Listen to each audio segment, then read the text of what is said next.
तो अगर मैं यहाँ पर एम्प्लॉय टेबल की बात करूं,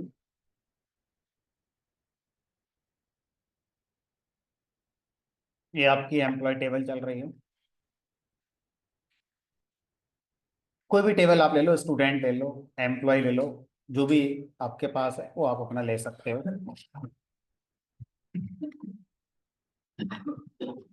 स्टूडेंट्स ले लो। तो कुछ फंक्शंस समझना हमारे लिए एम्प्लॉय टेबल पर आसान रहेगा, कुछ फंक्शंस स्टूडेंट पे समझना आसान रहेगा। ठीक है।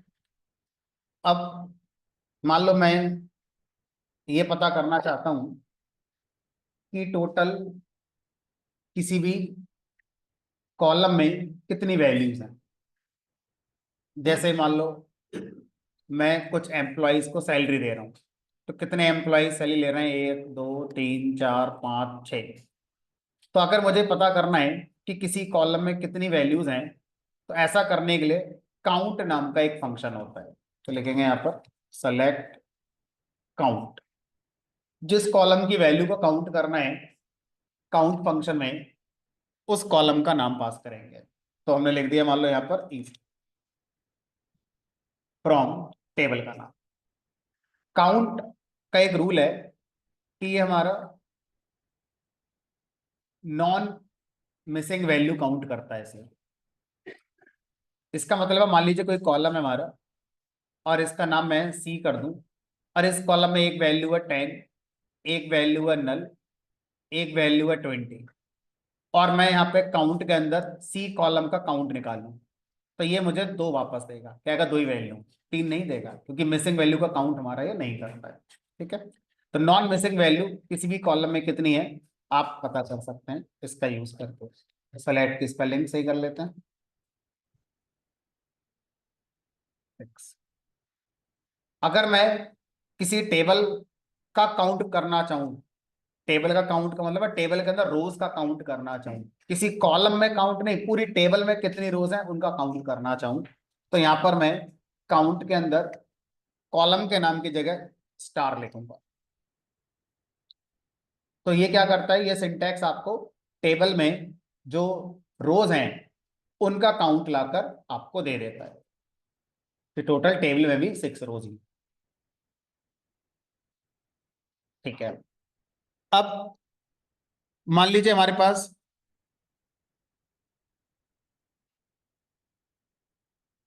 ईएमपी टेबल थी, और मुझे यह बताना है कंपनी के ओनर को कि टोटल आप कितना एक्सपेंस कर देते हैं सैलरी के ऊपर। बताओ, इस क्वेश्चन का आंसर देने के लिए मुझे क्या करना होगा? इस कॉलम की सारी वैल्यू का सम करना होगा।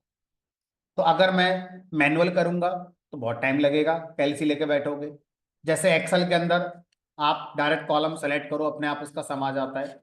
इसी तरह से अगर हम यहाँ पर कुछ देखना चाहें, तो हमारे पास एक फंक्शन है जिसका नाम है सम। तो सम फंक्शन कह रहा है जिस कॉलम का सम चाहिए उस कॉलम का नाम मुझे दे दो। तो ये क्या करेगा, हमारा सारे वैल्यू जो इस सैलरी कॉलम है उसका सम निकाल देगा। और सर अगर मुझे ये पता करना है कि एवरेज सैलरी हर एम्प्लॉय की क्या पड़ती है मेरे यहाँ पर, है ना, किसी की ज्यादा है किसी की कम है, मुझे एक एवरेज पिक्चर देखनी है कि ऑन एन एवरेज एम्प्लॉय क्या सैलरी ले रहा है, तो कॉमा लगाकर एवीजी फंक्शन कॉल करेंगे। तो एवीजी फंक्शन क्या करता है, एवरेज निकालने का काम करता है। इससे पता चल जाएगा कि आपका हमारा एवरेज सैलरी क्या चल रही है। अब अगर मुझे ये पता करना है कि हमारा जितने भी एम्प्लॉयज हैं सबसे कम सैलरी क्या दी जा रही है, तो मिनिमम सैलरी अगर आप पता करना चाहते हैं कि क्या दी जा रही है, तो मिनिमम सैलरी को पता करने के लिए हमारे पास मिन नाम का एक फंक्शन होता है। मेन फंक्शन, मेन फंक्शन क्या करता है, जो कॉलम आप पास करेंगे उस कॉलम में जो सबसे छोटी वैल्यू है वो निकाल कर आपको दे देगा। तो सेम मैनर में फिर मैक्स फंक्शन भी होगा। तो एक छोटी सी रिपोर्ट बनकर पूरी तैयार हो जाएगी कि आपके यहाँ पर जितने एम्प्लॉयज काम करते हैं उनका सैलरी का जो एक छोटा सा एक समरी है वो ये है। जैसे आप टोटल एक्सपेंस सैलरी पे करते हैं 3,15,000, एवरेज सैलरी पर एम्प्लॉय की अगर आप जज करना चाहते हैं तो अराउंड 52,000 आपकी पड़ती है।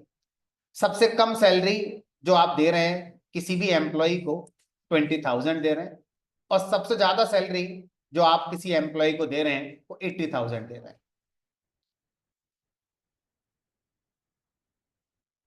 अब यहाँ पे इस क्वेश्चन को भी पूछा जा सकता है कि सर जो सबसे ज्यादा सैलरी लेने वाला एम्प्लॉय है उसकी डिटेल निकाल के दो, कि वो कौन से डिपार्टमेंट का है ना, या उसकी आईडी क्या है। तो हमें देखना है कि वो सैलरी जो ले रहा है वो जस्टिफाई कर पा रहा है कि नहीं, और जिसकी सैलरी सबसे कम है उसकी भी डिटेल निकालो। ऐसा तो नहीं है कि वो मन से काम ही ना करता हो, है ना, बस लगा हुआ है। तो अगर उसका सैलरी इंक्रीमेंट नहीं हुआ है बहुत टाइम से, देखेंगे क्या है। तो ऐसा हो सकता है। अभी हमने जो पढ़ा है ये हमें इस क्वेश्चन का आंसर नहीं दे रहा है, ये हमें इस समरी को बता रहा है कि कम से कम सैलरी आप जो दे रहे हैं वो 20,000 दे रहे हैं किसी को, अब मैक्स सैलरी जो आप किसी को दे रहे हैं वो 80,000 दे रहे हैं। ठीक है, तो अब इस बात का आंसर भी हम अभी निकालेंगे, लेकिन उस आंसर से पहले हमें थोड़ा सा डिटेल रिपोर्ट बनानी है। डिटेल रिपोर्ट कैसे बनाओगे सर? डिपार्टमेंट वाइज बनाओ।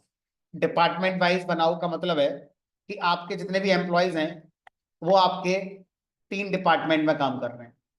तो मैं चाहता हूं डिपार्टमेंट वाइज बताओ कि भाई बेटर डिपार्टमेंट में टोटल सैलरी कितना खर्च हो रही है। क्योंकि कई बार ऐसा होता है कि कोई भी कंपनी ओवरऑल जो रेवेन्यू है उसके बेस पर डिसीजन ना लेकर डिपार्टमेंट वाइज जो रेवेन्यू जनरेट हुआ डिसीजन ले रही है। अब जैसे ये डिपार्टमेंट है, इस डिपार्टमेंट पर 60,000 का मैं खर्च कर रहा हूं। अब मुझे सोचना पड़ेगा वर्थ है कि नहीं। इस डिपार्टमेंट पर मैं बहुत ज्यादा खर्च कर रहा हूँ, मुझे देखना पड़ेगा इतनी वर्थ है कि नहीं। तो हो सकता है डिपार्टमेंट वाइज मैं कोई डिसीजन लेना चाह रहा हूँ। ये मैंने डिपार्टमेंट ऐसे ले रखे हैं, आप चाहें तो account department, library department, HR department, testing department, cloud, ऐसे अलग अलग कंपनी के अंदर डिपार्टमेंट हमारे होते हैं। तो मुझे इस रिपोर्ट को एम्प्लॉय लेवल पे नहीं, एम्प्लॉय के डिपार्टमेंट लेवल पर मुझे चाहिए।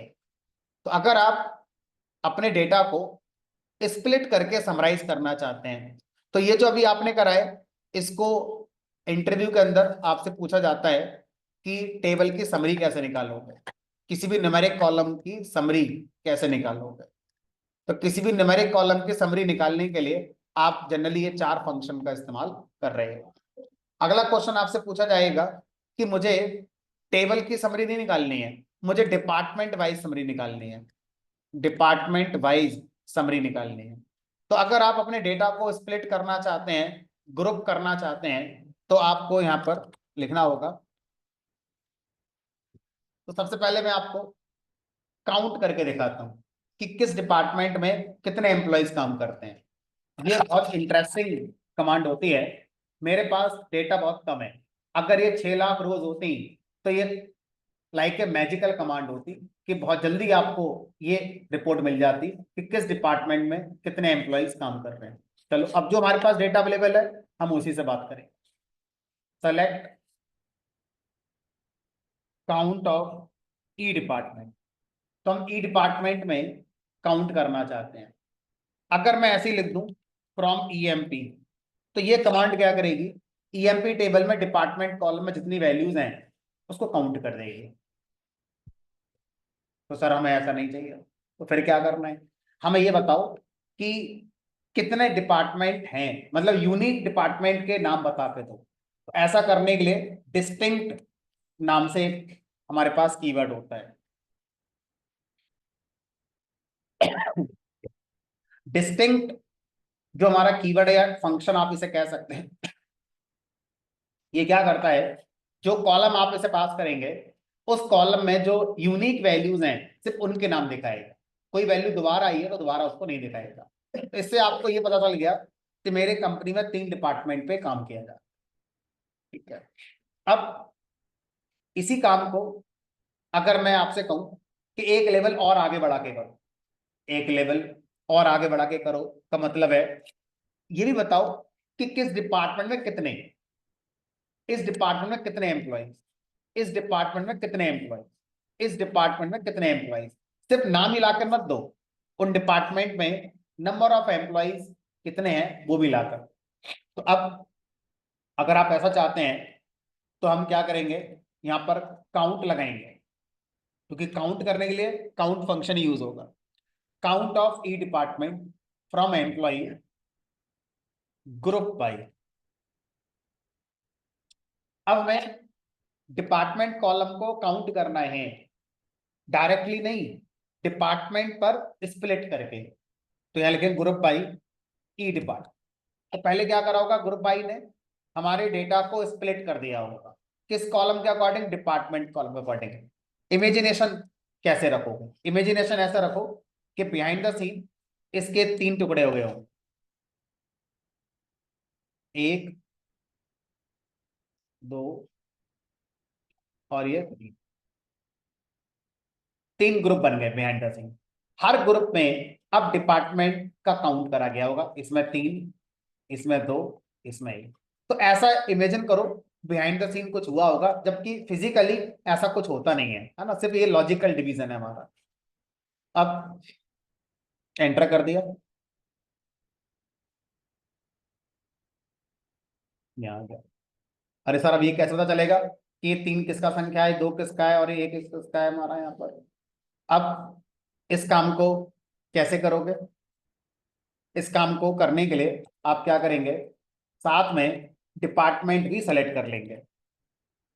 और इस बार डिस्टिंक्ट लगाने की जरूरत नहीं है, अगर आपने ग्रुप बाई लगा रखा है तो आपको डिस्टिंक्ट लगाने की अब जरूरत नहीं है। ऑटोमेटिकली अब जो डिपार्टमेंट आएंगे वो हर ग्रुप के एक एक ही आएंगे, ठीक है, अलग से डिस्टिंक्ट लगाने की जरूरत नहीं है। तो इस डिपार्टमेंट में 3 एम्प्लॉयज हैं, इस डिपार्टमेंट में 2 एम्प्लॉयज हैं और इस डिपार्टमेंट में एक ही एम्प्लॉय।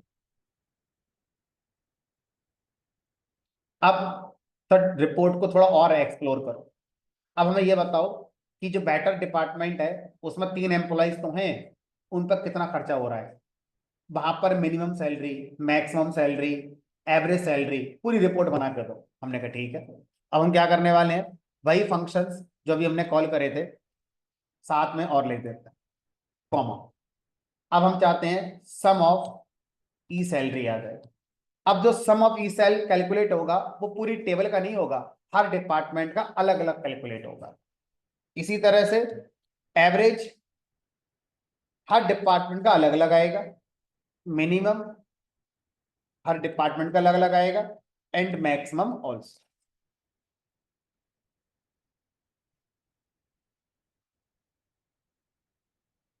अब ये थोड़ी डिटेल रिपोर्ट बनकर तैयार हो।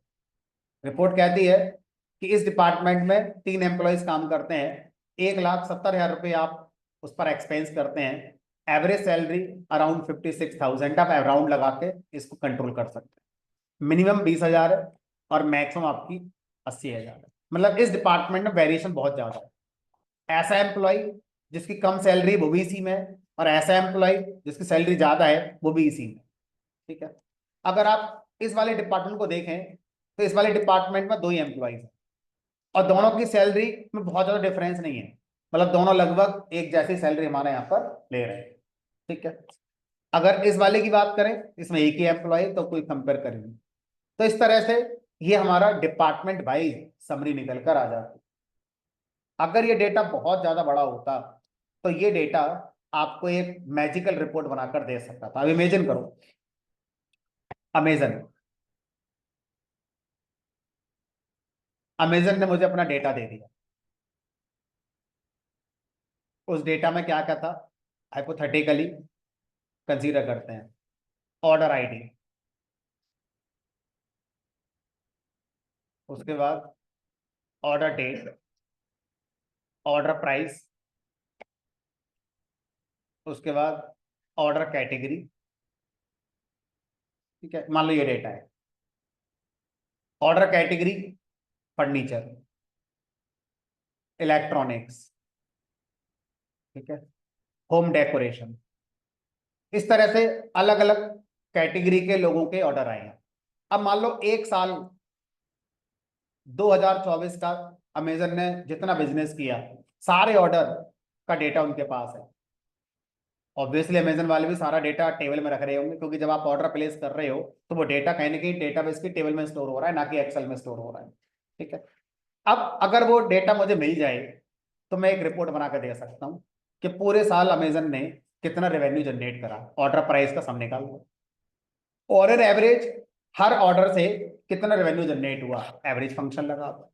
सबसे कम ऑर्डर कितना था, सबसे बड़ा ऑर्डर कितने अमाउंट का था, किस कैटेगरी के कितने ऑर्डर लोग प्लेस करते हैं, किस कैटेगरी से ज्यादा बेनिफिट हो रहा है, किस कैटेगरी से कम बेनिफिट हो रहा है। तो एक ठीक ठाक सी रिपोर्ट बनाकर आप अमेजन के ओनर को दोगे तो उसको डिसाइड करने में आगे आसानी होगी कि अब किस तरह के प्रोडक्ट को मुझे आगे और सेल करना चाहिए, या किस तरह के प्रोडक्ट का मुझे आगे सेल नहीं करना चाहिए। हो सकता है एक फैक्ट आए कि फर्नीचर को आप बंद कर दो सेल करना, क्योंकि फर्नीचर में आपको फायदा हो ही नहीं रहा है, लोग बहुत ज्यादा फर्नीचर खरीद ही नहीं रहे हैं, है ना, क्योंकि जब तक फर्नीचर का देख नहीं लेंगे मटेरियल क्या है, लोग ऑर्डर ही नहीं करते हैं उसको।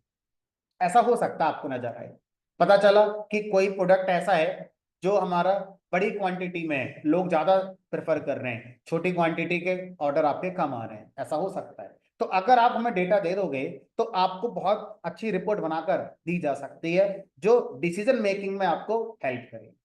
ठीक है। तो जो as a data analyst SQL पढ़ते हैं उसमें 60 to 70% इस तरह के कमांड्स को आप लिख रहे हो। बस इसमें कस्टमाइजेशन आपको और करना होता है ना, कि मुझे ये नहीं देखना है, मुझे वो देखना है, मुझे ऐसा देखना है, मुझे वैसा देखना है, एंड सोन सोन। जैसे एक कस्टमाइजेशन मैं इसमें करके दिखाता हूँ। तो मान लीजिए मुझसे कहा किसी ने कि आप मुझे डिपार्टमेंट वाइज रिपोर्ट बनाकर दो, तो मैंने डिपार्टमेंट वाइज रिपोर्ट बना दी। अब उसके बाद उसने कस्टमाइजेशन करने के लिए कहा कि जिस डिपार्टमेंट में एक से ज्यादा एम्प्लॉयज काम करते हैं उन्हीं की रिपोर्ट देखनी है। जिसमें एक ही एम्प्लॉय काम कर रहा है अभी मैं उसको फोकस नहीं करूंगा, उसको बाद में देखेंगे, पहले मुझे उन डिपार्टमेंट को फोकस करना है जिसमें एक से ज्यादा लोग काम करते हैं।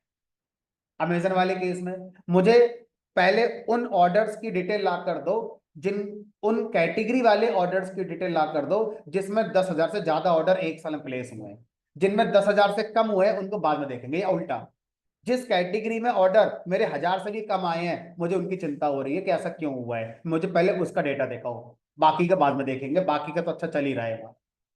तो अब मुझे क्या करना है, इसको कस्टमाइज करना है।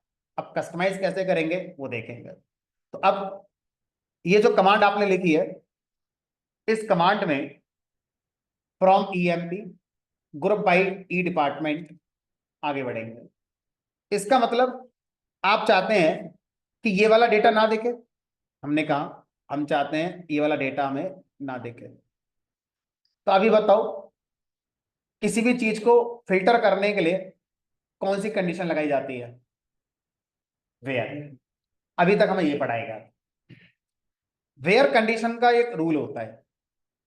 वेयर कंडीशन का रूल ये होता है कि वेयर के आगे आप जो भी कंडीशन बनाओगे उस कंडीशन को बनाने में आप greater than, less than, equal, not equal का यूज करते हो। तो किसके साथ करते हो, कोई कॉलम का नाम आएगा यहाँ पर, तो वेयर के साथ कॉलम का नाम दिया जाता है। अच्छा ये बताओ अगर आप यहाँ लिखोगे वेयर, तो वेयर में कॉलम का नाम क्या लिखोगे, वेयर में कॉलम का नाम क्या लिखोगे, तो कॉलम का नाम थोड़ी लिखेंगे, ये जो रिजल्ट आया है काउंट ऑफ ई डिपार्टमेंट इसे लिखना है। तो वेयर मना कर देगा, वेयर बोलेगा कि अगर आपने जो सेलेक्ट किया है वो चीज आपकी टेबल में अगर है, देखो आपने सेलेक्ट किया ये टेबल में है, आप वेयर लगा सकते। आपने ये सेलेक्ट करा, क्या ये टेबल में है, हमने कहा नहीं, ये तो एक फंक्शन है, टेबल में तो है ही नहीं। तो आप इसको फिल्टर करते समय जब यूज करोगे तो वेयर नहीं लगाओगे। तो हमने कहा फिर क्या करें, उसके लिए एक दूसरा कीवर्ड आता है जिसका नाम है हैविंग। तो अब यहां पर मुझे हैविंग लगाना हो, मैं लिखूंगा यहां पर having count of E department is greater then. तो अब मुझे ये जो रिपोर्ट है मुझे दिखाओ, लेकिन सिर्फ उन डिपार्टमेंट की दिखाओ जिनमें काउंट ऑफ डिपार्टमेंट का रिजल्ट एक से ज्यादा आया हो।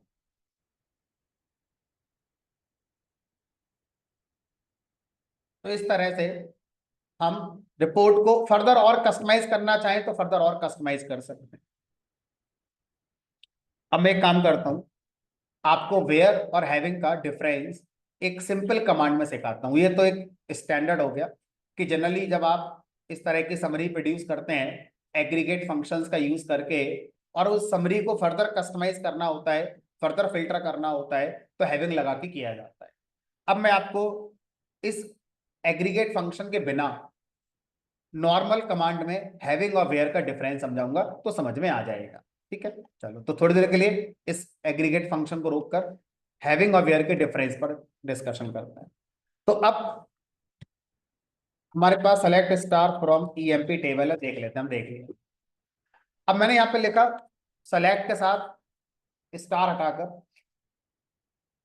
ई I D comma E name comma E sal from EMP.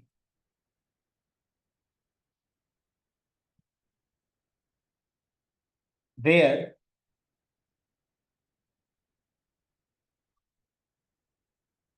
E sal is greater than 50,000। बताओ कौन कौन से रिकॉर्ड फिल्टर होकर आ जाएंगे? एक, दो, तीन। लेकिन कॉलम कौन से आएंगे? बस तीन। ठीक है, आईडी नेम सेल। ठीक है सर, कोई दिक्कत नहीं है, समझ में आ रहा था पहले भी, आज भी आ रहा है। अब मैंने कहा इसी काम को आप हैविंग से करो। तो सर डिफरेंस कहाँ हुआ? हमने कहा डिफरेंस तो आप पढ़ाएंगे। पहले तो हमने ये समझ लिया कि वेयर और हैविंग दोनों रिकॉर्ड को फिल्टर करने के लिए यूज होते हैं। अब दोनों में डिफरेंस क्या है उसकी कमांड दो। मैं वेयर पे चला गया, ध्यान रखना मैंने यहां पर सेलेक्ट कौन करा? ID name salary. कौन सेलेक्ट नहीं करा है? डिपार्टमेंट। वेयर कह रहा है मुझे सब फर्क ही नहीं पड़ता आपने क्या सेलेक्ट करा है क्या नहीं करा है, टेबल में होना चाहिए बस। Where E department is equal to better. मुझे सिर्फ बेटर डिपार्टमेंट में जो डेटा है वो दिखा दो। बेटर डिपार्टमेंट डेटा आ गया, बेटर में ये तीन है। ठीक है, अब ध्यान से कंक्लूजन का पॉइंट आ गया। मैंने वेयर की जगह क्या लगा दिया यहाँ पर? हैविंग। अब जैसे मैंने यहाँ पर हैविंग लगाया तो हैविंग ने कहा कि आप मुझे कंडीशन दे रहे हो, क्या कंडीशन जिस कॉलम पर बनाई है क्या वो सेलेक्ट कराया आपने? क्या यहाँ पर डिपार्टमेंट कॉलम सेलेक्ट कराया आपने? नहीं, मना कर देगा, एरर दे देगा। हम कहेंगे इससे टेबल में तो है, हैविंग कह रहा है टेबल में जाता ही नहीं ढूंढने के लिए, मैं तो यहां जाता हूं ढूंढने के लिए। जो आप मुझे कंडीशन दे रहे हो वो कंडीशन जिस कॉलम पे लगाई गई है वो सेलेक्ट करना पड़ेगा, तभी मेरे साथ इस्तेमाल कर सकते हो। जबकि वेयर में ऐसा कोई शर्त नहीं है। वेयर में आपने कॉलम सेलेक्ट करा है नहीं करा है फर्क नहीं पड़ता, बस वो टेबल में होना चाहिए। तो अभी क्या है, हमने कहा अभी अकॉर्डिंग टू कॉन्सेप्ट एरर आनी चाहिए, क्योंकि ई डिपार्टमेंट आपने सेलेक्ट ही नहीं करा टेबल में लेकिन यूज नहीं करता। अननोन कॉलम ई डिपार्टमेंट। समझ में आ रहा है वेयर और हैविंग का डिफरेंस क्या होता है? वेयर टेबल के कॉलम पे काम करता है, कंडीशन कोई भी लगा दो कोई दिक्कत नहीं है। हैविंग टेबल के कॉलम पे काम नहीं करता है, सेलेक्टेड कॉलम पे काम करता है। जो आपने सेलेक्ट करा है वही आप हैविंग की कंडीशन में लगा सकते हैं। इसका फायदा यह है कि जो हम एग्रीगेट फंक्शन सेलेक्ट करते हैं वो तो टेबल में होंगे ही नहीं। भाई आपने यहां देखो ध्यान से, आपने सेलेक्ट करा काउंट, सम, एवरेज, क्या टेबल में है? नहीं। अगर मुझे इन्हीं पर कंडीशन लगानी है तो एकमात्र ऑप्शन क्या बचता है आपके पास? हैविंग। आप वेयर लगा ही नहीं सकते क्योंकि वेयर हमारा कहां डूबता है? टेबल में, और टेबल में तो ये है ही नहीं कहीं हमारे पास। ठीक है, तो अब वेयर और हैविंग का जो डिफरेंस है आई होप इस एग्जाम्पल में आपको बेटर क्लियर हो गया होगा। अब ग्रुप बाई का जो पॉइंट है हमारा समझ में आ गया। डेटा जितना ज्यादा बड़ा होगा ग्रुप बाई आपको उतना ज्यादा मैजिकल लगना शुरू हो जाएगा। डेटा बहुत छोटा है तो आपको लग रहा है कि सब दिख रहा है आंखों से, डेटा इतना ज्यादा हो कि आंखें से हम देख ही ना पाए कहां पर क्या चल रहा है, तब ये जो आपके सारे फंक्शंस हैं ये बहुत बेटर आपका काम करते हैं। ग्रुप में मीटिंग आईडी डालेंगे तो उसमें कर लो। एक मिनट देना जरा मुझे।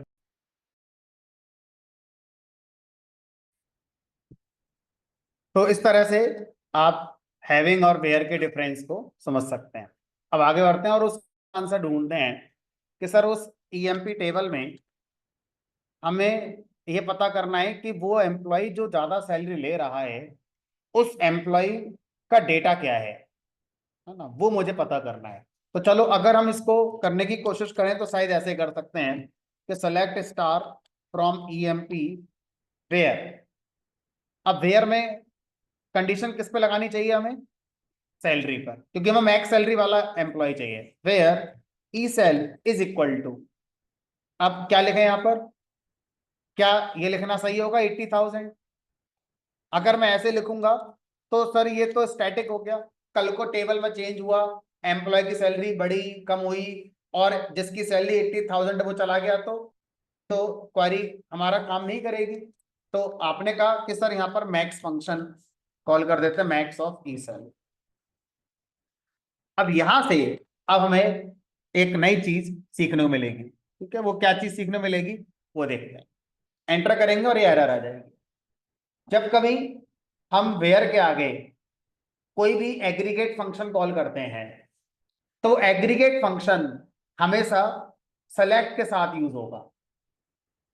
बिना सेलेक्ट के एग्रीगेट फंक्शन का आप इस्तेमाल नहीं कर सकते। ठीक है, तो अब अगर मैं यहां पे लिखूं तो मुझे ऐसे लिखना पड़ेगा, select max of E sal from EMP. तो सर ऑलरेडी आप एक सेलेक्ट कमांड लिख रहे हैं और उस सेलेक्ट कमांड के अंदर आपको वेयर में एक और सेलेक्ट लिखनी पड़ गई। आंसर इज यस, ऐसा किया जा सकता है। और इस तरह की क्वेरी को सब क्वेरी कहा जाता है, सब क्वेरी या नेस्टेड क्वेरी कहा जाता है। सब क्वेरी या नेस्टेड क्वेरी। ठीक है, अब अगर आपसे कहा जाए कि हमारी जो सब क्वेरी है क्या उसको लिखने के भी कोई रूल होते हैं, हमने कहा सब क्वेरी को लिखने के भी रूल होते हैं। पहला रूल, सब क्वेरी जब भी लिखी जाती है वो ब्रैकेट के अंदर लिखी जाती है।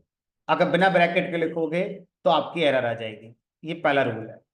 दूसरा रूल है, सब क्वेरी को आप या तो वेयर के साथ लिख रहे होते हैं या फ्रॉम के साथ लिख रहे होते हैं। तो पहले मैं वेयर के साथ पढ़ा रहा हूं अभी, फिर इसके बाद फ्रॉम के साथ पढ़ाऊंगा। चलो, तो अभी इसका मतलब आपने जो लिखा है फिर वो सही नहीं है। हमने कहा अभी जो मैंने लिखा है वो सही नहीं है, अभी एरर आ जाएगी क्योंकि सब क्वेरी हमेशा पैरेंथेसिस के अंदर लिखी जानी चाहिए। अब इसको मैंने पैरेंथेसिस में डाल दिया, ये ऐसे कर दिया। तो जब भी आप ये सेलेक्ट कमांड चलाएंगे इस तरह से, तो आपका जिस टाइम पर ये कमांड चल रही है उस टाइम पर जो भी आपका मैक्सिमम सैलरी लेने वाला एम्प्लॉय है वो आपका यहाँ पर आ जाएगा। ठीक है, अब चाहे कल को सैलरी इसकी कम हो जाए, नया एम्प्लॉय आ जाए या चला जाए, फर्क नहीं पड़ता। ये कमांड जब चल रही है उस समय मैक्सिमम सैलरी फैच करके फिर वेयर कंडीशन का यूज कर रही है। अब से इसी तरह से अगर आपसे कोई कहे कि मुझे मिनिमम सैलरी लेने वाला एम्प्लॉय चाहिए तो आप लिखेंगे यहाँ पर मैक्स की जगह मिन।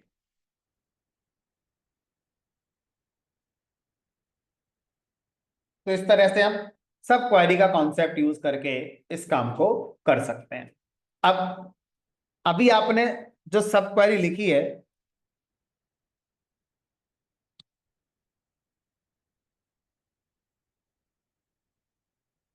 ये आपने वेयर के साथ लिखी है। ठीक है, अब सब क्वेरी को हम फ्रॉम के साथ भी यूज करते हैं। तो मोस्ट ऑफ द केसेस में जो आपकी क्वेरी होगी नेस्टेड वाली या सब क्वेरी, वो वेयर या फ्रॉम में से किसी एक के साथ यूज करी जाती है। अब वेयर के साथ कंडीशन लगा के यूज करना वो समझ में आ गया। अच्छा, एक रूल और, कि जो हमारी सब क्वेरी होती है वो सिर्फ सेलेक्ट ही बन सकती है, यहाँ पर अपडेट डिलीट ये आप नहीं बना सकते। यानी कि सब क्वेरी सिर्फ और सिर्फ आपका सेलेक्ट क्वेरी ही हो सकती है। हाँ, ये हो सकता है जो आउटर क्वेरी है ये अपडेट हो डिलीट हो ये हो सकती है। तो आउटर क्वेरी सेलेक्ट भी हो सकती है, अपडेट भी हो सकती है, डिलीट भी हो सकती है, बट जो सब क्वेरी है वो सिर्फ और सिर्फ आपका सेलेक्ट ही हमारी हो सकती है। ठीक है।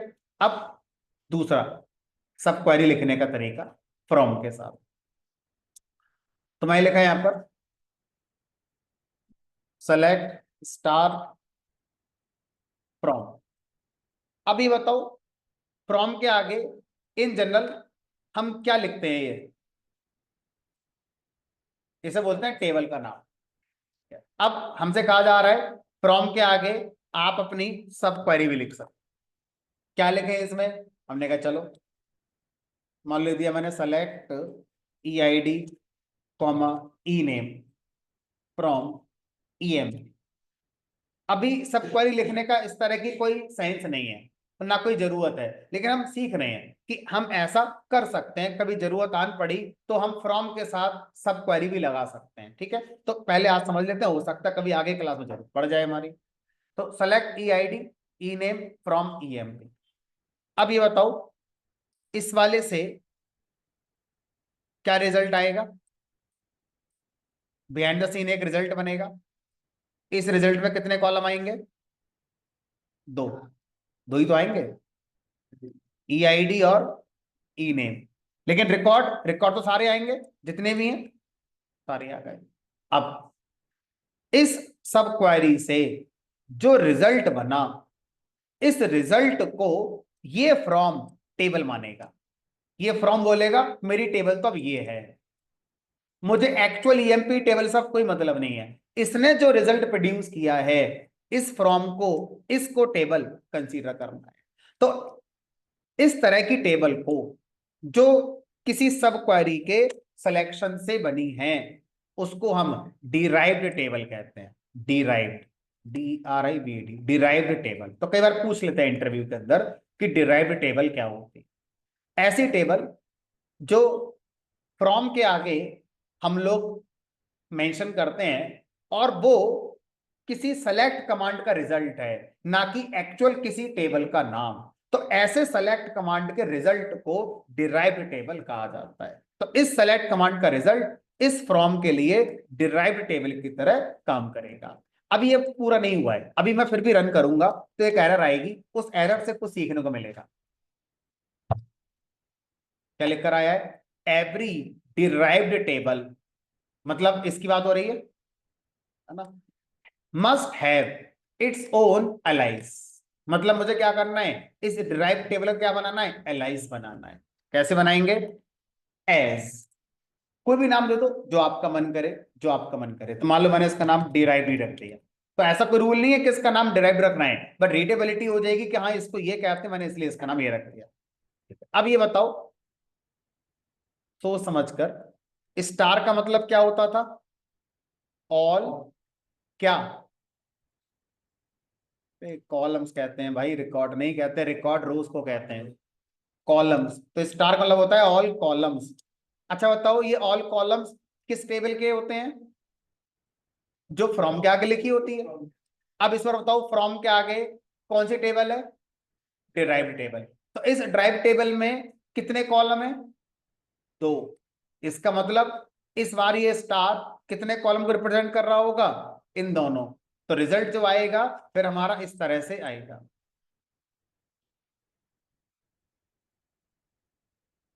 ठीक है, अच्छा अब देखते हैं,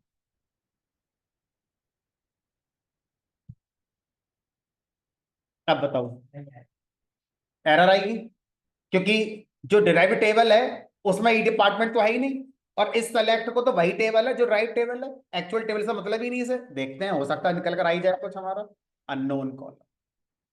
अब अगर मैं इसकी जगह पर ई आई डी लगा दूं तो चल जाएगा, क्योंकि इसमें तो ई आई डी है ही, कोई दिक्कत नहीं है, चलता है।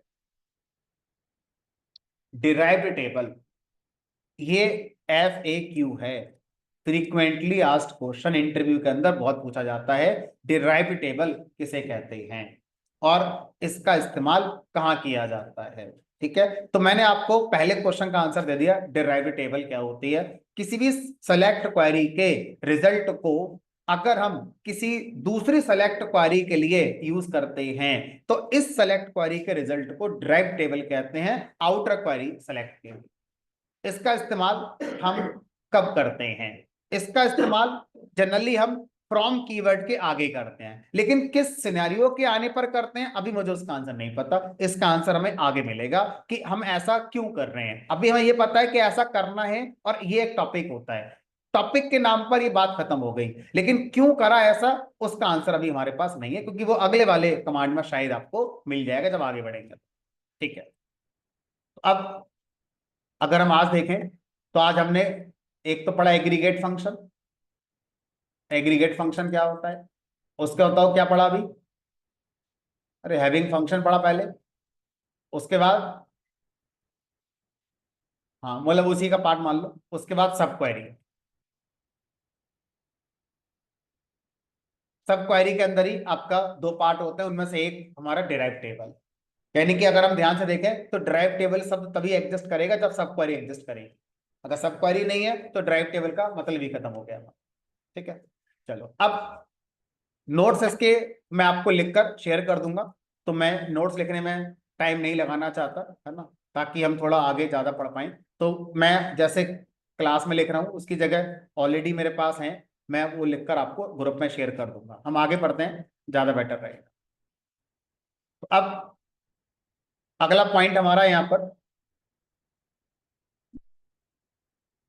Window functions. Window functions again FAQ बहुत पूछा जाता है इंटरव्यू के अंदर, मतलब आज की पूरी क्लास इंटरव्यू ओरिएंटेड है। आज की क्लास अगर आप पढ़ रहे हैं, मान के चलो जहां जिस इंटरव्यू में जाओगे SQL के, उसमें से 4 से 5 क्वेश्चन आज की क्लास के निकलेंगे, है ना। अगला है विंडो फंक्शंस क्या। तो पहले बताओ विंडो माने क्या होता है? खिड़की। खिड़की कहाँ होती है? किसी दीवार में होगी, तो कोई एक दीवार है, उस दीवार में एक खिड़की लगी हुई है। और भी हो सकती हैं खिड़कियां, हमने कहा और भी हो सकती हैं, क्यों नहीं हो सकती, लेकिन दीवार के अंदर आएंगी। ये है इसका कॉन्टेक्स्ट, मतलब एक जनरल मीनिंग है इसका। अब इस बात को हम लोग अपने टेबल में कैसे समझेंगे उसको लेकर आते हैं। अब मान लो मैं अब स्टूडेंट टेबल यूज कर रहा हूँ। स्टूडेंट टेबल यूज करना थोड़ा आसान रहेगा आपको सिखाने के लिए। अब ये स्टूडेंट टेबल, इस स्टूडेंट टेबल में, इस टेबल को आप मानो कि ये पूरी दीवार है, ऐसे मान लो पूरी दीवार है। अब इस दीवार में खिड़कियां बनानी है। खिड़कियां कैसे बना सकते हो? हमने कहा कोर्स वाइज। तो पहली खिड़की में कौन कौन आएगा? ये रिकॉर्ड आएगा, ये वाला रिकॉर्ड आएगा,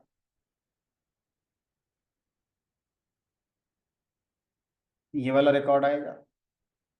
3। दूसरे वाली खिड़की में 1 2। तीसरी खिड़की में, चलो तो ऐसे करके अगर हम अपने टेबल में विंडो शब्द का इस्तेमाल करते हैं तो विंडो का मतलब होता है part of a table is called window. जैसे part of a ball is equal to window real life में, उसी तरह से टेबल के कॉन्टेक्स्ट में किसी भी टेबल का एक पार्ट, पार्टीशन, हिस्सा क्या कहलाता है? उसका हमारा एक विंडो कहलाता है। अब विंडो फंक्शन का मकसद क्या है वो जानना ज्यादा जरूरी है। विंडो फंक्शन का मकसद होता है किसी भी टेबल के अंदर आप अपनी रो को एक आइडेंटिटी दे सकते हैं। किसी भी रो को आइडेंटिटी, जैसे मेरे पास यहाँ रोल नंबर है। अब रोल नंबर हो सकता है बहुत बड़ा, हो सकता था 10 डिजिट का होता, तो ये एक आइडेंटिटी है। बट मैं चाहता हूं एक कोई छोटा नंबर मिल जाए, एक आइडेंटिटी, जैसे एक्सेल में एक सीरियल नंबर बन जाता है। ठीक है, इसी तरह से मैं चाहता हूं इस टेबल के अंदर एक सीरियल नंबर बना दो, 1 2 3 4 5 6 7 8 ऐसे कर। ठीक है, तो अगर आप ऐसा करना चाहते हो तो आप विंडो फंक्शन का यूज करोगे। दूसरा, सर मैं चाहता हूं स्टूडेंट के जो मार्क्स आए हैं उनकी रैंक लगा दो, marks according to rank. Highest marks किसके आए हैं? हमने कहा इसके, इसकी रैंक 1 है। फिर फिर किसके हैं? सर इसी के हैं, रैंक 2, रैंक 3 4, ऐसे करके रैंक लगा दो इनकी। यूनिवर्सिटी में जैसे रिजल्ट आता है तो सबकी रैंक लगा दी जाती है, इस तरह से हमने ये रैंक लगा दी। ठीक है, तो अगर आप ऐसा कुछ करना चाहते हो तो फिर आपको क्या करना होगा, आपको विंडो फंक्शंस पढ़ने होंगे। विंडो फंक्शन की पहचान क्या होती है? विंडो फंक्शन की पहचान होती है उनके नाम के आगे ओवर कीवर्ड लिखा होता है। तो पढ़ते हैं, चलो। पहला विंडो फंक्शन है हमारा जिसका नाम है row number, row underscore number. Row number function क्या करता है, आपकी टेबल में जो विंडो बनी हुई है, हर विंडो में एक नंबर असाइन करेगा, starting from 1, incremented by 1। Row number function के आगे आप लिखते हैं ओवर, और ओवर के अंदर आपको लॉजिक लिखना है विंडो बनाने का। तो विंडो कैसे बनेगी उसका लॉजिक आप ओवर के अंदर लिखते हैं। और अगर आपने ओवर के अंदर कुछ भी नहीं लिखा तो पूरी की पूरी टेबल को सिंगल विंडो मान लिया जाएगा, यानी कि ये पूरी की पूरी टेबल ही क्या है, अपने आप में सिंगल विंडो। ठीक है, तो इस तरह से अगर आपसे कहा जाए कि विंडो फंक्शन की पहचान क्या है, तो विंडो फंक्शन की पहचान है कि उसके नाम के बाद ओवर लिखा हो। अगर ओवर नहीं लिखा है तो विंडो फंक्शन वो नहीं है। ठीक है, चलो। तो अब ओवर के आगे, ओवर के अंदर, हमने कहा ओवर के अंदर हम जो लिखते हैं वो विंडो बनाने का कोड लिखते हैं, तो हमने विंडो बनानी ही नहीं है, कोई बात नहीं, मत बनाओ। अब रो नंबर ओवर, उसके आगे एज, कोई भी एक अलाइस कर दो जो करना चाहते, फ्रॉम स्टूडेंट्स। पहली रो का नंबर 1, दूसरे का 2, तीसरे का 3, 4, 5, 6, 7। सर बाकी डेटा खाएं, तो आपने सिर्फ रो नंबर ही तो मांगा, रो नंबर का अलाइसिंग कर दिया आपने, बाकी आपने मांगा ही नहीं, तो बाकी मांगो। तो बाकी जब मांगोगे तो स्टार लगा देते हैं। तो ये row number 1, row number 2, row number 3, row number 4, 5, 6, बड़ा आसान हो गया पहचान। ठीक है, अब मान लीजिए आपसे कहा जाए कि सर ये जो रो नंबर असाइन किया गया है, ये रो नंबर मुझे नहीं चाहिए, मुझे हर स्टूडेंट की रैंक चाहिए, जिसके मार्क्स ज्यादा आए हैं उसकी रैंक 1, फिर सेकंड, फिर थर्ड, फिर फोर्थ, फिर fifth, and so on so on. अगर आप ऐसा चाहते हो तो यहां पर आप लिखोगे रो नंबर फंक्शन की जगह रैंक फंक्शन। रैंक फंक्शन क्या करता है, हर रो को एक रैंक असाइन करता है। अब उस रैंक को असाइन करने के लिए हम उसे बताएंगे कि भाई मार्क्स कॉलम के डिसेंडिंग ऑर्डर में करना है। तो अब अभी आपने बस रैंक फंक्शन का इस्तेमाल करा, आपने ये रैंक को नहीं बताया कि किस कॉलम के डिसेंडिंग ऑर्डर के अकॉर्डिंग रैंक लगानी है। तो हम क्या करेंगे, ओवर क्लॉज के अंदर लिखेंगे ऑर्डर बाई मार्क्स डिसेंड। अब देखो जिसके मार्क्स सबसे ज्यादा है उसकी rank 1, second highest, third highest, fourth, fifth, six, seven, eight, ऐसे।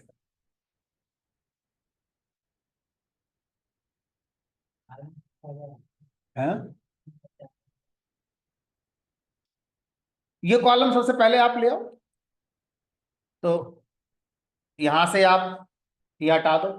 लेकिन अगर आप बाकी कॉलम अगर आप सेलेक्ट करोगे विंडो फंक्शन के बाद तो स्टार नहीं चलेगा, फिर आपको एक एक कॉलम मैन्युअली सेलेक्ट करके लाना पड़ेगा कि भाई रोल नंबर आ जाए, ई आईडी आ जाए, ई डिपार्टमेंट आ जाए, नहीं, रोल नंबर आ जाए, नेम आ जाए, मार्क्स आ जाए, कोर्स आ जाए, मतलब जो जो चाहिए आपको मैनुअल लाना पड़ेगा। तो पहले आ जाए। अब इसमें एक ट्विस्ट लेकर आते हैं, क्योंकि अभी आपको रो नंबर और रैंक में डिफरेंस कम समझ में आएगा, है ना। अभी मैं आपको एक इसमें एक टेबल में नया रिकॉर्ड इंसर्ट करता हूं, insert into students values 201 roll number कर दिया, नेम धोनी कर दिया, और मार्क्स इसके 91.8 कर दिया, और कोर्स इसका मान लो डीए कर दिया, उससे फर्क नहीं पड़ता।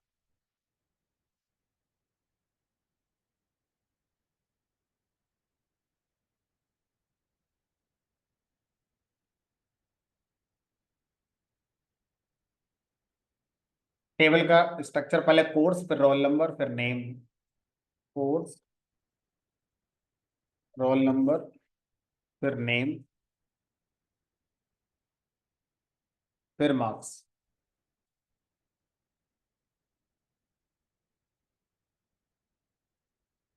अब पहले नॉर्मल चलाओ, select star from EM, students.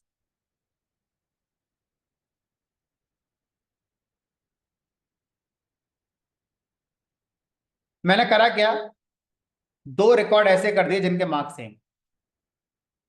अच्छा, अब अगर मैं रो नंबर चलाऊंगा तो रो नंबर को इससे फर्क ही नहीं पड़ता। रो नंबर का रूल है, हर रो को अलग नंबर असाइन करना, भले ही किसी कॉलम में कोई सी वैल्यू डुप्लीकेट हो, सेम हो, से फर्क नहीं पड़ता।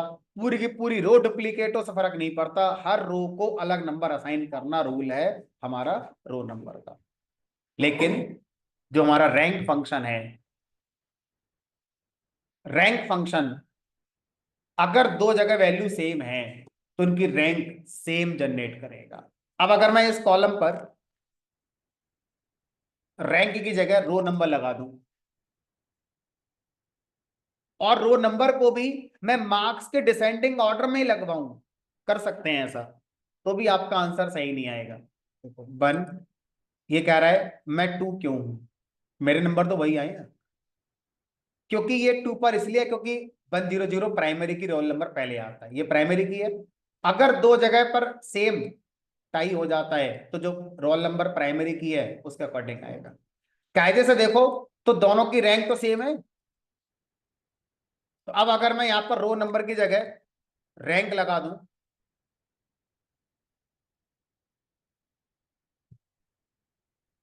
अब देखो दोनों की रैंक कैसी आ रही है। तो इसलिए रो नंबर और रैंक में डिफरेंस है। रो नंबर हर रो को यूनिक नंबर असाइन करेगा ही करेगा। किस हिसाब से करेगा, आप ऑर्डर बाई लगाओगे तो उसके हिसाब से करेगा, अगर आप ऑर्डर बाई नहीं लगाओगे तो प्राइमरी की के ऑर्डर के हिसाब से अपने आप कर देगा। ठीक है। अब प्राइमरी की के हिसाब से, और अगर प्राइमरी की नहीं होगी तो इंसर्ट हुए ऑर्डर के हिसाब से करेगा। ठीक है। अब देखो यहां पर कोई दिक्कत रैंक वाले में। अच्छा, एक चीज और, लास्ट क्लास में एक बच्चे का कंफ्यूजन हो गया था कि सर ये जो आप रैंक फंक्शन से या रो नंबर फंक्शन से जो एक नया कॉलम बन रहा है, क्या ये टेबल में ऐड हो रहा होगा, क्या हमारे स्टूडेंट टेबल में परमानेंट आ गया होगा कि नहीं? नहीं। आप किस कमांड को चला रहे हो? तो सेलेक्ट कमांड का जो भी इफेक्ट है वो बस उसी रिजल्ट के लिए वैलिड है। आपकी टेबल में नया कॉलम तो अल्टर कमांड से जाएगा। तो ये जो आप कॉलम है इसका इस्तेमाल सिर्फ सेलेक्ट के लिए ही वैलिड है, इसके कमांड के बाद सब खत्म, कुछ नहीं है, जो टेबल जैसी थी वैसी है। ठीक है। अब कुछ रैंक में अलग दिखाई दे रहा है आपको, वन दोनों सेम है, टाई हो गया, उसके बाद नेक्स्ट रैंक आनी चाहिए 2, लेकिन बीच में गैप आ रहा है। तो रैंक फंक्शन क्या करता है, जहां पे टाई हो जाएगा वह नंबर तो सेम कर देगा, लेकिन जब नेक्स्ट रैंक प्रोड्यूस करेगा तो उतने गैप ले लेगा जितनी टाई हुई। तो सर ये तो सही नहीं है। अगर ये सही नहीं है तो फिर एक और फंक्शन होता है जिसका नाम है डेंस रैंक, घना, डेंस अंडरस्कोर रैंक। ये कह रहा है मैं बीच में गैप मेंटेन नहीं करूं।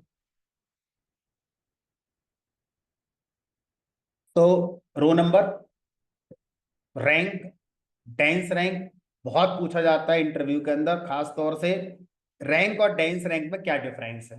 तो रैंक टाई के केस में सेम रिजल्ट देगा, लेकिन नेक्स्ट रैंक गैप बना कर देगा, उतने गैप बनाएगा जितने के टाइम हो।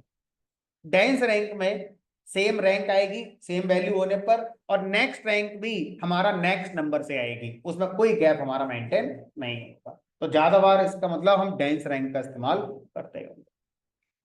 अच्छा अभी ये बताओ, ये जो हम रैंकिंग लगा रहे हैं, ये रैंकिंग हम यहां पर पूरी टेबल में लगा रहे हैं, पूरी टेबल में लगा रही है।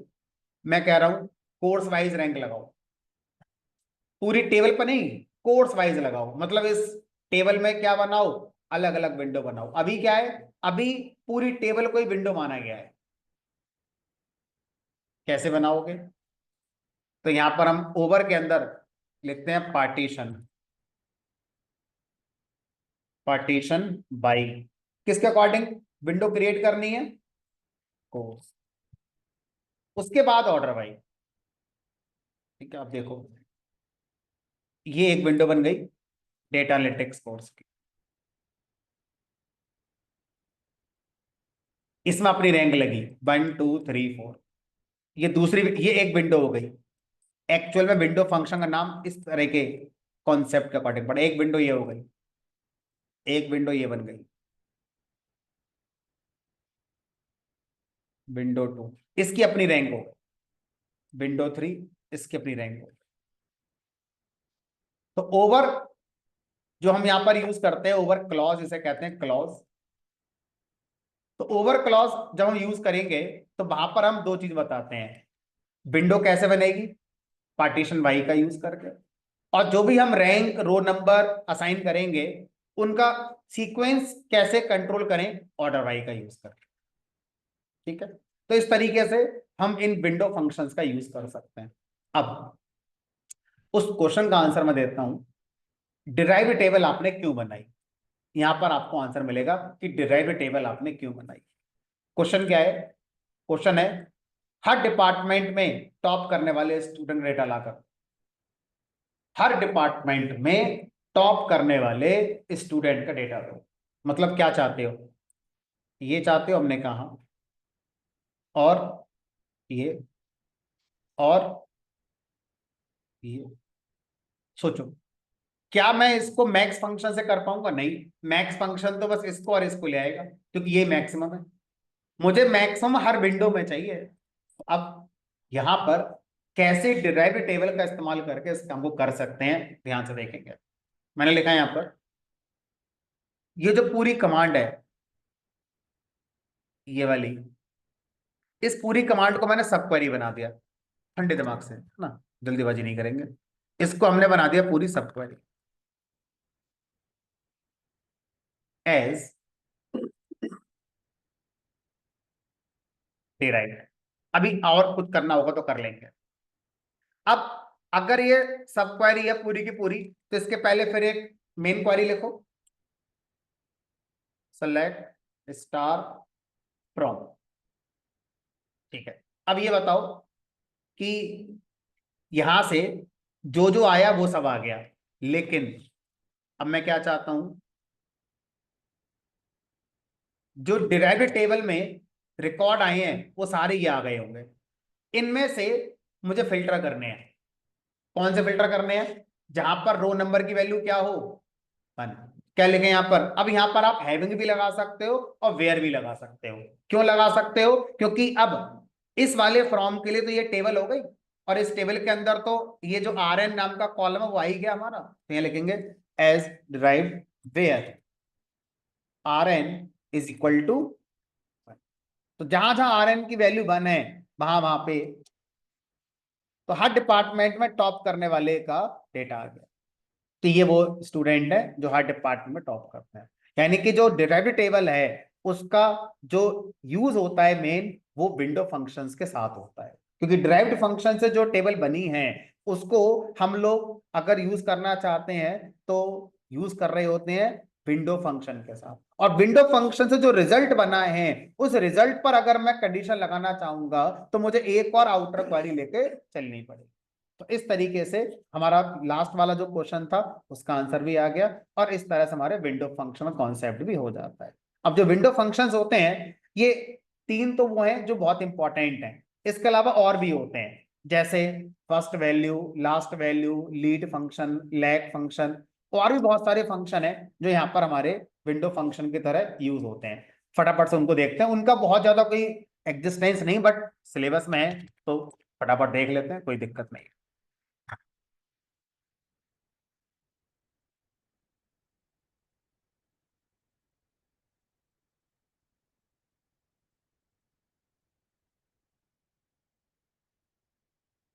तो आसान आसान लगा दे। तो एक फंक्शन है फर्स्ट वैल्यू।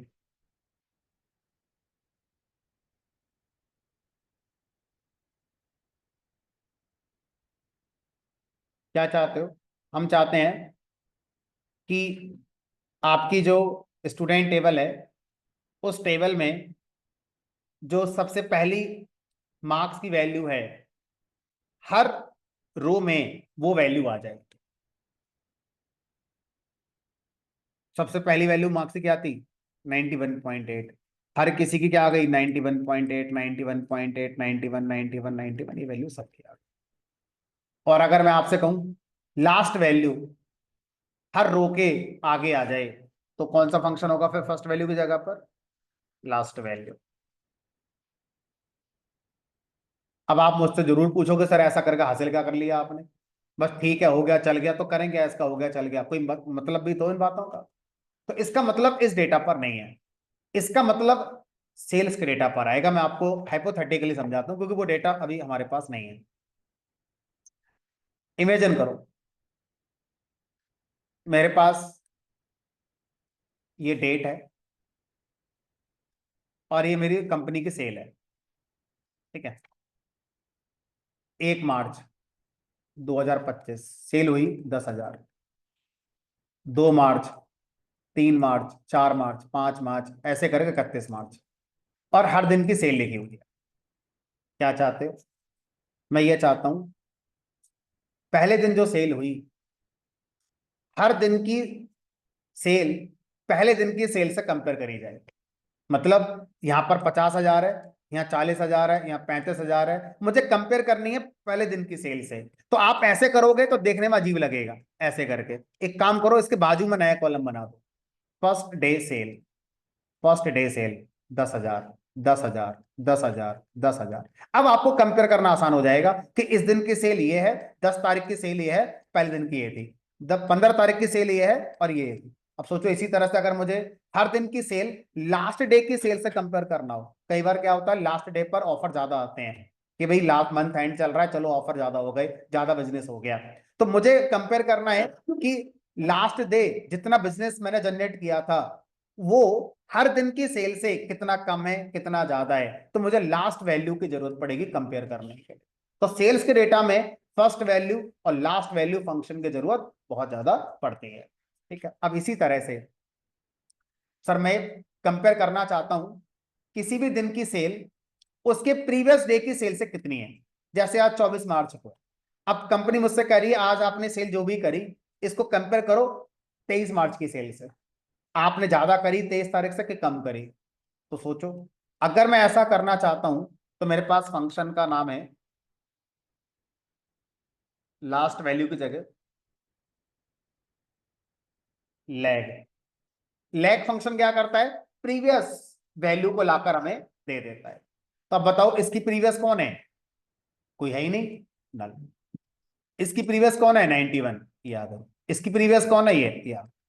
तब आप इसको इससे कंपेयर करेंगे, इसको इससे कंपेयर करेंगे, तो इस तरह के कंपैरिजन के लिए आप कर सकते हैं। और सोचो अगर मुझे हर दिन की सेल और उसकी नेक्स्ट डे की सेल को लेकर मुझे कुछ करना हो, तो लैग की जगह कौन सा फंक्शन होगा हमारा? लीड। अब इसके आगे कोई सेल है ही नहीं, दैट मींस, यानी कि जो lead lag first value last value function है, ये एम्प्लॉय और स्टूडेंट डेटा पर बहुत अच्छे काम नहीं करेंगे, ना उनका कोई मीनिंग बनेगा। ये सेल्स के डेटा पर काम करेंगे। आपके पास सेल्स का डेटा हो जिसमें डेट वगैरह हो, वहां पर first value last value lead lag आपके बहुत ज्यादा काम होता है। तो इस तरह से अगर हम देखें तो ये हमने 7-8 विंडो फंक्शंस अपने यहाँ पर कवर करें। ठीक है, तो अब फंक्शन का जो चैप्टर है वो ऑलमोस्ट हमारा यहाँ पर कंप्लीट हो गया है। ठीक है, अब आगे बढ़ेंगे, और आगे बढ़ने से पहले अब हम एसक्यूएल वाला जो पोर्शन है ये ऑलमोस्ट हम लोग अपना कंप्लीट कर चुके हैं। अब हमारा आगे का जो पड़ाव होगा वो होगा पीएलएस। तो एसक्यूएल जितना अब तक पढ़ा वो हो गया। अब अगला पड़ाव हमारा है एक्सटेंशन ऑफ एसक्यूएल, है हमारा पीएलएसक्यूएल, procedural language and structure query language. क्या होता है, कैसे काम करता है, इसको डिस्कस करेंगे ना, बट नेक्स्ट क्लास में करेंगे। अच्छा, मैंने आपको एक जनरेटिव एआई का आपके ग्रुप में शेयर किया था, उसका थोड़ा सा बता देता हूँ। करा था या नहीं करा था मुझे ध्यान ही नहीं आ रहा है। नहीं किया आपके वाले बैच में, चलो फटाफट बता देते हैं। आपके काम की चीज हो सकती है, सबके नहीं, कुछ के तो हो ही सकती है। क्या है वो देखो। आप लोग यूज करते हैं chat GPT, Gemini, deep seek, Grok, ये सब आप यूज करते हैं। तो हम और आप इन्हें यूज कर रहे हैं, इसको कभी किसी ने बनाया भी होगा। तो इसको बनाने वाले ने कौन सी टेक्नोलॉजी यूज करी होगी, कौन सा कॉन्सेप्ट यूज करा होगा, उस कॉन्सेप्ट का नाम होता है एलएलएम, लार्ज लैंग्वेज मॉडल्स। और एलएलएम्स का जो कॉन्सेप्ट होता है वो जिस कोर्स के अंदर पढ़ाया जाता है उसका नाम है जनरेटिव एआई। जनरेटिव एआई एकदम नया कोर्स है, मार्केट में बहुत कम जगह अवेलेबल होगा। इवन हमने ड्यूकेट में अभी स्टार्ट किया है, जब आपने एडमिशन लिया होगा तब ये कोर्स भी नहीं था हमारे पास। इस कोर्स की जो मार्केट फीस है, इवन हमारे ड्यूकेट में जो फीस हम उसकी बात करते हैं, मार्केट का नहीं पता, 80,000 प्लस जीएसटी, अराउंड 1 लाख के आसपास ये फीस पड़ती है। ये इतना कॉस्टली कोर्स है आपका। ड्यूकेट ने जो एग्जिस्टिंग स्टूडेंट्स हैं, जो यहाँ पर ऑलरेडी किसी कोर्स में एनरोल्ड हैं, उनके लिए इसके लिए जो फीस डिसाइड करी है 10,000 प्लस जीएसटी। लेकिन ये जो स्कीम है सिर्फ एग्जिस्टिंग स्टूडेंट के लिए है, और 26 मार्च तक है, यानी आज 24 है, 2 दिन और आपका मिल जाएगा। ठीक है, इस फीस की आपको अभी, अगर आपको लगता है ये कोर्स आपके लिए वर्थ होगा, आप इसका फायदा कभी लेना चाहेंगे, तो अभी आपको सिर्फ अपना कंफर्मेशन करना है 3,000 से। बाकी रेस्ट अमाउंट जब आप कोर्स को ज्वाइन करेंगे 8,000 आसपास, उस दिन आपको पे करना होगा, अभी नहीं पे करना है। अभी सिर्फ आप 3,000 पे करके अपना सीट बुक कर सकते हैं। ठीक है, उसके बाद जब ये ऑफर खत्म हो जाएगा तो उस समय का क्या ऑफर आएगा नहीं पता, यही रहेगा, दूसरा आ जाएगा, बढ़ जाएगी, अभी उसके बारे में मुझे कुछ नहीं पता। अभी मेरे पास जो इन्फॉर्मेशन है वो ये है कि जो लोग इस कोर्स में इंटरेस्टेड हैं, करना चाहते हैं, 3,000 रुपये देकर अपना सीट बुक कर सकते हैं। 80,000 प्लस जीएसटी जनरल इस कोर्स की फीस है। जो लोग इंटरेस्टेड हैं मुझे अपने नाम दे सकते हैं, या इस नंबर पे आप व्हाट्सअप करके डिटेल मंगा सकते हैं। कोर्स कंटेंट वगैरह आपको देखना है क्या है कैसा है, वो सब आप यहाँ डिस्कस कर सकते हैं। 9289097287, 9289097287। ठीक है, इस नंबर पे आप फर्दर डिटेल कम्युनिकेट करना चाहें तो कर सकते हैं। तो अभी तक जो भी स्टूडेंट हैं जिन्होंने मुझे अपने नाम दिए हैं, अराउंड 9 स्टूडेंट ने अपने नाम मुझे अब तक दे रखे हैं। इनमें से कुछ लोगों ने अपना कंफर्मेशन कर भी लिया है। तो आप में से अगर कोई इंटरेस्टेड है तो मुझे अपने नाम दे सकते हैं, और अगर अभी नहीं आप कर रहे हैं तो इस नंबर पर मैंने आपको बता दिया, अपनी डिटेल शेयर कर सकते हैं ताकि आपका सीट बुक हो जाए। चलिए, नहीं ये तो किसी का है ही नहीं, आपका है, बहुत अच्छी बात है। तब आपने अभी लिया होगा एडमिशन, है जनवरी में, तो बस लॉन्चिंग में ले लिया आपने। चलो ठीक है, तो आपकी फीस पर ये नहीं होगी, इससे कम होगी। और बहरहाल जो भी है छोड़ो, से क्लास में डिस्कस नहीं करना है। चलो, तो अब बाकी लोगों का अगर हम देखें तो एक्सेप्शनली इनका एक कोर्स निकला है, बहुत अच्छी बात है ना। तो जो भी इंटरेस्टेड है अपना उस नंबर पे कांटेक्ट करके डिस्कस कर सकते हैं। फिलहाल ये है, ठीक है। चलिए मीटिंग एंड करते हैं, कल मिलेंगे आगे।